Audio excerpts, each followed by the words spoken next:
بسم الله الرحمن الرحيم. فيديو النهارده ان شاء الله هنتكلم على خاصية مهمة جدا في البلاننج وامر من الاوامر المهمة في برنامج البريمافيرا، وهو ريسورس ليفلنج. ازاي اعمل ريسورس ليفلنج للموارد اللي عندي، وازاي اطبق التطبيق ده على برنامج البي 6. في الاول هنتكلم على مفهوم الريسورس ليفلنج في بي 6. بنقول ان البريمافيرا بي 6 ريسورس ليفلنج، ان التول دي بتسمح لي allows you to automatic level resources to resolve over allocation. يعني ايه بقى resolve over allocation؟ ببساطة يا جماعة المثال اللي قدامنا ده هو اللي بيوضح لنا الفكرة. انا دلوقتي وانا بعمل اي ريسورس، وانا بقاد اي ريسورس جديد لبرنامج البريمافيرا، انا بعرف حاجة اسمها الماكسيموم يونتس بير تايم. ان المفروض ان الريسورس ده ما يزيدش المعدل بتاعه عن رقم معين. الرقم ده لو زاد هيبقى بالنسبه لي اوفر الوكيشن، يعني اليونتس بير تايم. لما اجي احطها على الاكتيفيتيز واحسب اليونتس بير تايم، في الاخر لازم ما تتعداش الماكسيمم يونتس بير تايم. ولو تعدت الماكسيمم يونتس بير تايم، البرنامج هيقراها على طول اوفر الوكيتد يونتس.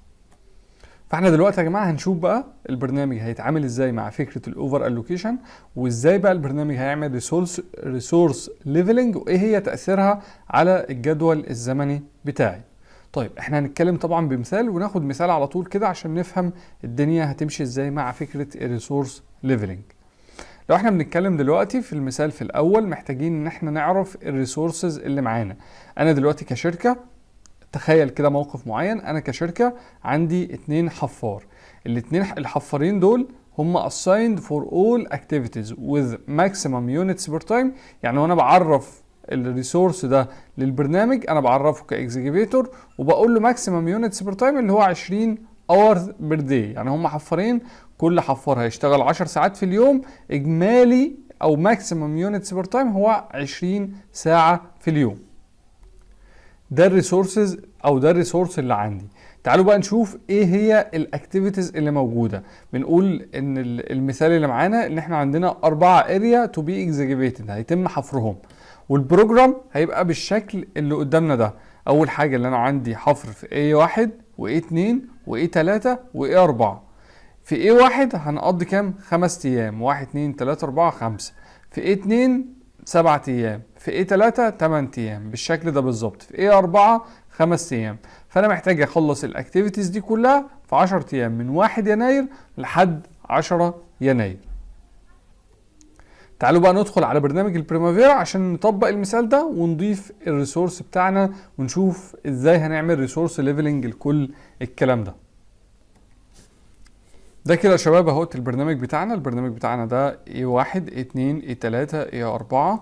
دي الديوريشن بتاعتنا، الستارت والفينش طبعا طبقا لايه اللي احنا عملناه قبل كده، ان العلاقات اللي موجوده. لو جينا نعمل كده ونشوف العلاقات، دي ستارت وستارت بولاك 3 ايام، ودي ستارت وستارت مع A1 بلاج يوم واحد، ودي فينش وستارت مع A1. الريسورسز اللي عندي، ندخل على الويندو بتاعت الريسورسز، هتلاقي الريسورسز ده اللي هو اكزيكيوتور ده 20 اورز. طبعا لو انا عايز اظهر اورز بروح على اليوزر بريفرنسز واظهر دي، اظهر الليبل اللي هنا، هيظهر لي على طول ان الماكسيمم يونتس بير تايم هي 20 اورز بير داي. لو دخلنا على الاكتيفيتيز هنلاقي ايه واحد، لما ندخل على الريسورسز اهوت اليونتس بير تايم 10 اورز بير داي، البادجت يونت 50. يعني انا بستخدم 10 حفار واحد بيشتغل لي 10 ساعات، فاجمالي عدد ساعات الحفار اللي انا عايزه عشان الاكتيفيتي ده هو 50 ساعه.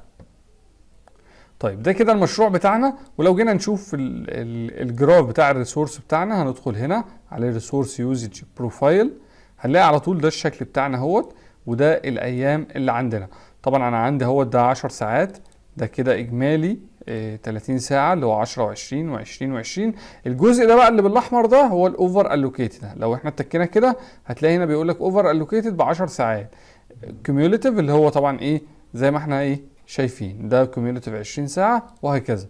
كل الكلام ده هو طبعا ده ايه، ده الاوفر الوكيتد، وده الليميت بتاعي. يعني الخط الاسود ده هو بيعبر عن الليميت. لو عايز اظهر الليجند بتاعتي، اروح على الجراف كده واظهر الليجند مثلا واقول له ابلاي اوكي، هيقول لي ان الاسود ده، اللون الاسود ده هو الليميت اللي هو 20 ساعه، زي ما احنا شايفين دي 18 فده 20 ساعه، ده الليميت بتاعي. اللي باللون الاحمر ده الاوفر الوكيتد، واللي باللون الاخضر ده ايه؟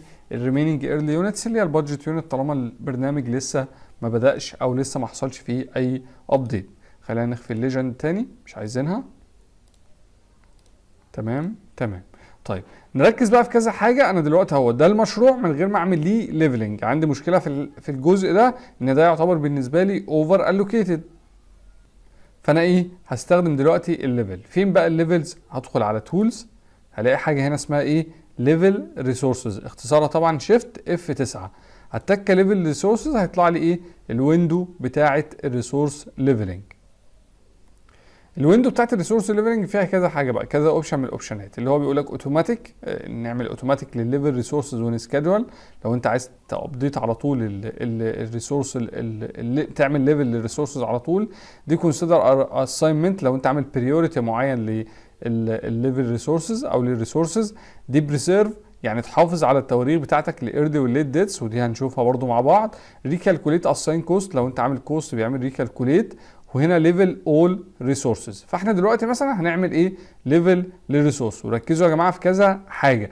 اول حاجه ركزوا في العلاقات اللي موجوده، ركزوا في الاوفر الوكيشن عامل ازاي، ركزوا بقى اهم حاجه عشان نحس بالفرق اللي هيحصل. دي نهايه المشروع اللي قدامنا ده 10 يناير. خلينا نشوف بقى لما نعمل ليفل ايه اللي هيحصل. نعمل ليفل كده، ايه اللي حصل؟ حصل حاجات كتير جدا. اول حاجه هو بدأ مش يعدل بقى في العلاقات، يغير الديتس بتاعه الاكتيفيتيز اللي عندي. اول ديت بالنسبه لي واهم ديت هو الفينيش ديت بتاع المشروع. هتلاقي ان الفينيش ديت بتاع المشروع كان 10 يناير بقى 15 يناير. عمل ايه هنا؟ شال كل الاوفر الوكيت، يعني اعاد توزيع الاكتيفيتيز اللي عندنا بحيث ان ما يبقاش فيه اي اوفر الوكيشن للريسورسز المستخدمه في المشروع ده. طيب يعني الليفل ريسورس ما عجبنيش وعايز ارجع تاني، فبتك سكادول كده، هدخل على اوبشنز، هلاقي هنا في ليفل ريسورسز ديورنج سكادول. لو انا علمت عليها كده وعملت كلوز وقلت يس، عملت سكادول، هو كده عامل ليفل ريسورس. لو عايز اشيل الليفل ريسورس بقى، اقوم شايل العلامه دي، كلوز، يس، سكادول، على طول هيرجع لي للشكل بتاعي اللي في الاول اللي هو ما فيهوش ايه؟ ما فيهوش ريسورس ليفلنج عندي. ده ببساطه يا جماعه هي فكره الريسورس ليفلنج. ايه بقى التاثير؟ زي ما احنا شفنا بيأثر طبعا في الديتس اللي موجوده. عايز اشوف تاثير الديتس اللي موجوده، هبين عمود كده اللي هو العمود بتاع الايرلي ستارت وليكن والايرلي فينيش من الديتس. طبعا ادخل على ديتس، فين ايرلي ستارت اهوت، ده الايرلي فينيش، خليه بعد الفينيش الايرلي فينيش، وبعد الستارت هلاقي فيه ايه؟ الايرلي ستارت، واقول له ابلاي اوكي. طبعا هنا من غير ليفلنج هتلاقي التواريخ زي بعضها، اللي هو 1 1 4 4 2 2 6 6 5 5 10 10 9 9 10 10، ما عندناش اي مشكله. بس لو عملنا ليفلنج بقى هنا، عملنا ليفل ريسورسز، كلوز، يس، سكادول، هلاقي طبعا ايه؟ في مشكله كبيره، او مش مشكله يعني، هو ده اللي حصل في البرنامج، ان الستارت طبعا هتبقى هي اللي، بس الستارت بتاعت الاكتيفيتيز اختلفت. ليه بقى؟ هتلاقي A3 الستارت بتاعته بدل ما هي المفروض ان هي تبقى 2 يناير بقت 6 يناير، وبدل ما بدات 6 يناير هنا ده الايه 4 بقى 11 يناير، وهكذا برضو بالنسبه للايرلي فينيش. الايرلي فينيش بدل ما هي 10 بقت 15، وبدل ما هي 9 بقت 13. فده طبعا سبب لي تاخير للمشروع اللي انا هشتغل فيه. لو انا عندي بقى اكتر من اكتيفيتيز، يعني لو عندي مشروع كبير فانا عايز اشوف الاكتيفيتيز اللي حصل فيها تاثير، بدخل على طول على هنا سكيدول كده، وادخل على فيو لوج، هلاقي على طول في الاخر كده في بيقول لي هنا ايه؟ اكتيفيتي ديليد ديو تو ريسورس ليفلنج. فهو بيقول لي ان الاكتيفيتي اللي هو الاكتيفيتي اي دي بتاعه A1020 و A1030 A3 و A4، دول اللي حصل لهم ايه؟ ليفلنج ريسورسز، ودول اللي هم اتاثروا من نتيجه اللي انا عملته من الريسورس ليفلنج. طيب لو جينا رجعنا بقى يا شباب اللي احنا عملناه في ملف الPDF اهو، ده بالظبط كان الجدول بتاعنا، اشتغلنا على طول. وده شكل الديستريبيوشن بتاع الريسورس بتاع الحفارات اللي موجوده او الحفار اللي موجود، ده الشكل بتاعنا، هو ده الشكل الطبيعي بالاوفر الوكيشن. لما جيت عملت ريسورس ليفلنج عندي، بعد الليفلنج على طول ظبطت انا الاوفر الوكيشن، ما عادش فيه اوفر الوكيشن، ولكن الديتس بتاعت الاكتيفيتيز اختلفت. ده كان بيفور، دي الديتس قبل الريسورس ليفلنج، ودي الديتس بعد الريسورس ليفلنج.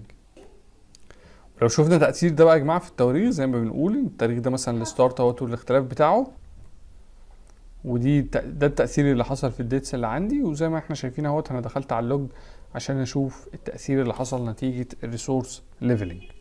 طيب هل بقى وانا بشغال في مشروع وشغال في مشروع كبير، هل ينصح ان انا اعمل ريسورس ليفلنج؟